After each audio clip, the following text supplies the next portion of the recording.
प्राण धन राधा श्री राधा श्री राधा, प्राण धन राधा श्री राधा श्री राधा। संतों की प्यारी राधा राधा राधा राधा राधा, संतों की प्यारी राधा राधा राधा राधा राधा। वृषभानु दुलारी राधा श्री राधा श्री राधा, वृषभानु दुलारी दुलारी राधा राधा श्री राधा श्री राधा। हमारो धन राधा श्री राधा श्री राधा, हमारो धन राधा श्री राधा।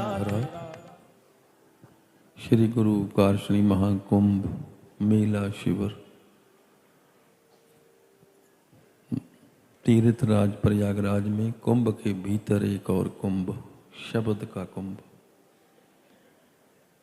और बड़ी कृपा है हमारे पूज्य गुरु कारशनी स्वामी रमन रेती महाराज जी, उन्हीं की कृपा से ये सारा पंडाल सजा हुआ है, वातावरण बना हुआ है।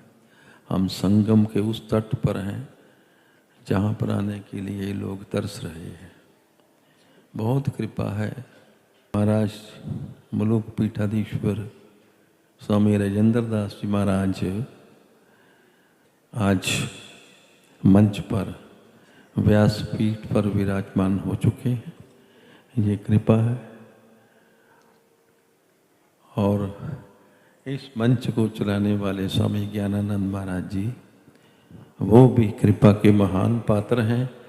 हमारे पूज्य श्री रमन रेती जी महाराज यहाँ पहुँच रहे हैं और उनका हृदय से अपने अंतर भावना से और अच्छे भाव से महाराज श्री जी का भीतर से सम्मान करना, हृदय से।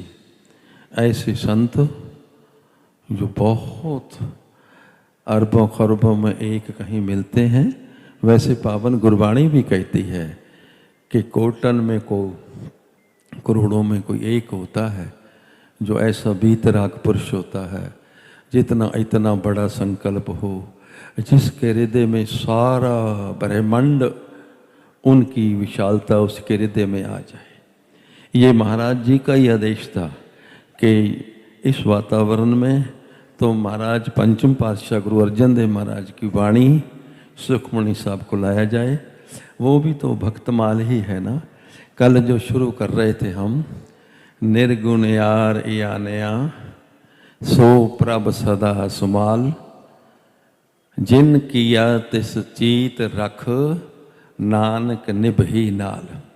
ये प्रश्न उठता है, हम चीत कैसे, वो आगे उसकी चर्चा आती है। रमैया के गुण चेत पुरानी, कवन मूल ते कवन दृष्टानी।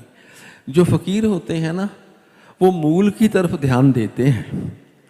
दृष्टमान जगत तो सपने मात्र है, जो कोई दिखता है सपना है, झूठ है, मिथ्या है, छाया है, माया है, मिट जाने वाला है। उनका अदृष्ट के ऊपर ध्यान रहता है। एक फकीर ऐसा ही बड़ा पहुंचा हुआ था, कहीं चल रहा है, तीसरी मंजिल पर खड़ी हुई एक अमीरजादी जो पान चबा रही थी, उसने थूका पान उस फकीर के सिर ऊपर पान थूक दिया जानबूझकर।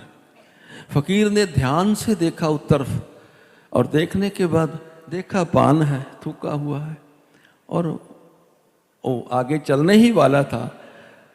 जैसे देखा तो वो अमीरजादी अपने पति को कहने लगी, हमारी शक्ति का क्या मतलब, एक भिखारी मेरी तरफ इतनी तेजी से इतना गहर देख के गया है, वो जा रहा है। अब लिया उस फकीर के सिर ऊपर जोर से डंडा मारा। फकीर डंडे की जोर से बैठ गए और भीतर खून निकला। ये बड़ा मानव का चिंतन देखो। उसको फिल्म पर दृष्टाए जाते हैं ना सीन, तो जो ऐसे सीन पे ध्यान जाता है, खून निकला तो बड़ा उसने अच्छा लगा, भाई ये इस भिखारी को मैंने दंड दिया है। और जैसे डंडा मारकर पीछे जाने लगा, जब आखिरी मंजिल पर तीसरी पर चढ़ा थे, पौड़ी से पैर एकदम स्लिप हुआ तो नीचे आकर के उसका सिर पाड़ गया। उसी क्षण उसकी मृत्यु हो गई। वो अमीरजादी नीचे उतरी, आके देखा ये तो मर गया है। जल्दी से फकीर के चरणों में जाकर गिर पड़ी, अरे फकीर मुझे माफ करना। फकीर कहता, भाई मैं तो तुझे जानता भी नहीं हूँ, मेरा कोई दोष भी नहीं है, कहती ये क्या हुआ? कहना देख ये तो दो मालिकों का झगड़ा है। तेरा मालिक आया वो डंडा लगा गया और मेरा मालिक आया वो लेखा चुका गया।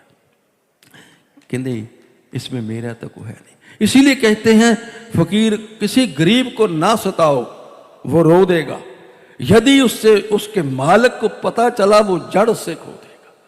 तो वहां कहता है कि मैया के गुण चेत पुरानी, कवन मूल ते कवन दृष्टानी। फिर कैसे कि जिन तू साज सवार श्रृंगारया, परमात्मा ने तुम्हें कैसे बनाया, कितना सुंदर साजना की, फिर श्रृंगार किया। जैसे हमारी आंखों पर भरवटे ही ना हो हम कैसे लगेंगे।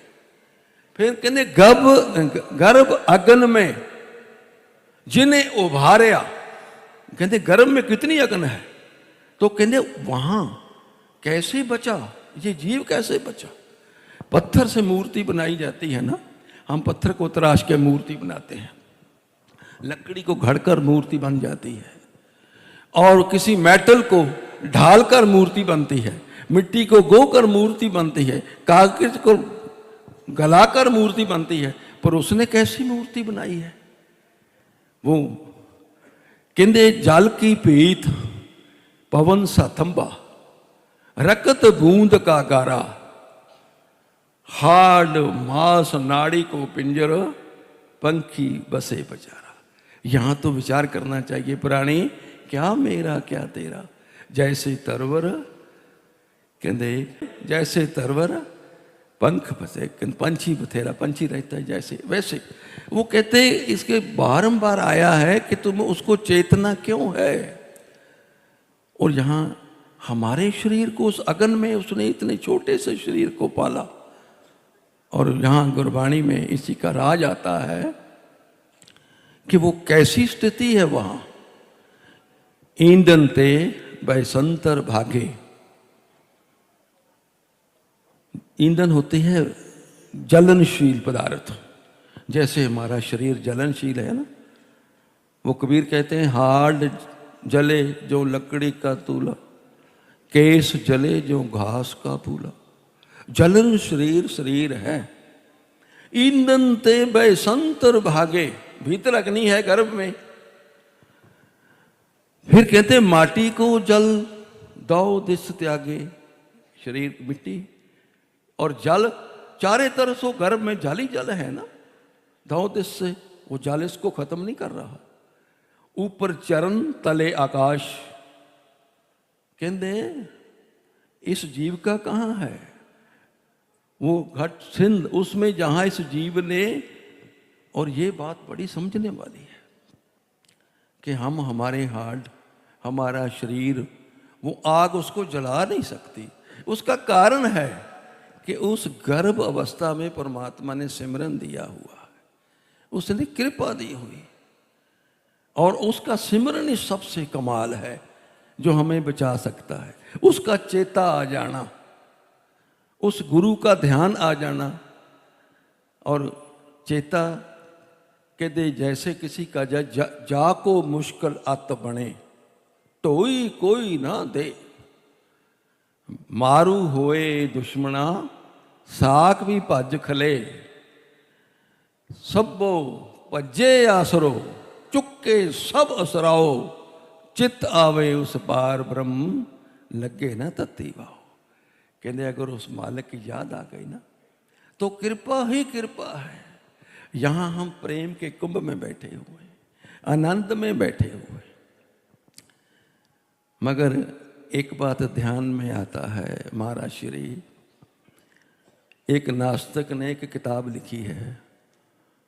वो पंथ के एक बड़े विद्वान हैं, उन्होंने सिंह ब्रदर अमृतसर में वो किताब देखी कि नास्तिक, वो कहता मेरा किसी धर्म से कुछ लेना देना तो नहीं है, मगर उस किताब कि जब संसार का तीसरा युद्ध होगा ना, उसके बाद जो कुछ लोग बचेंगे वो जब शांति की तलाश में निकलेंगे तो उनको गुरु ग्रंथ साहब बड़े प्यारे लगेंगे। जब ऐसा उसने लिखा तो किसी ने प्रश्न किया उसी से, अरे गुरु ग्रंथ साहब तो अब भी है, इतनी दुनिया मरने के बाद गुरु ग्रंथ साहब की याद आएगी, अब क्यों नहीं गुरु ग्रंथ साहब का संदेश काम करता? महाराज उस नास्तिक ने कमाल की बात रखी, कैसे उसके दोषी, उस पाप के दोषी आज के मौजूदा सिख होंगे। आज के जो सिख हैं जिन्होंने उदासियों से, जब कानूमान के जंगलों में खालसा था, संघर्ष कर रहा था, तो उदासियों ने गुरु ग्रंथ साहब की संभाल की थी। बहुत बड़ा कार्य था। अब उन उदासियों के पास गुरु ग्रंथ साहब कहां? उन्होंने लिखा हुआ है कि गुरु ग्रंथ साहब इतना महान विरसा, उसको इन्होंने फैलने ही नहीं दिया। अब कुंभ में ये तो महाराज बहुत उच्च कोटि की अवस्था के हैं स्वामी रमन रेती, जिन्होंने ये संकल्प कर लिया कि तुम बीच में सुखमणि साहब कम से कम लाओ। ये तो वही संतान है जिन्होंने गुरु नानक देव जी का 550 साल इतनी कृपा से मनाया है। इतने दिव्य संतों के चरणों में हम बैठे हैं।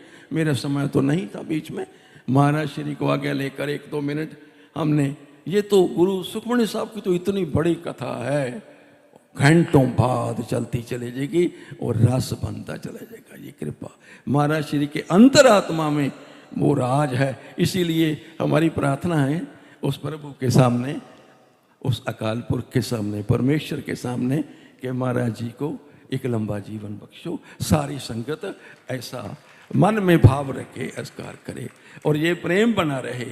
जैसे स्वामी जी, राजेंद्र दास महाराज जैसे संत, ये प्रेम ऐसे ही बना रहे, ये कृपा बनी रहे।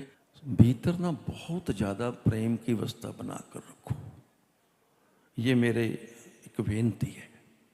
परमात्मा की तरफ जाना है ना, तो प्रेम के अतिरिक्त तो कोई रास्ता नहीं है।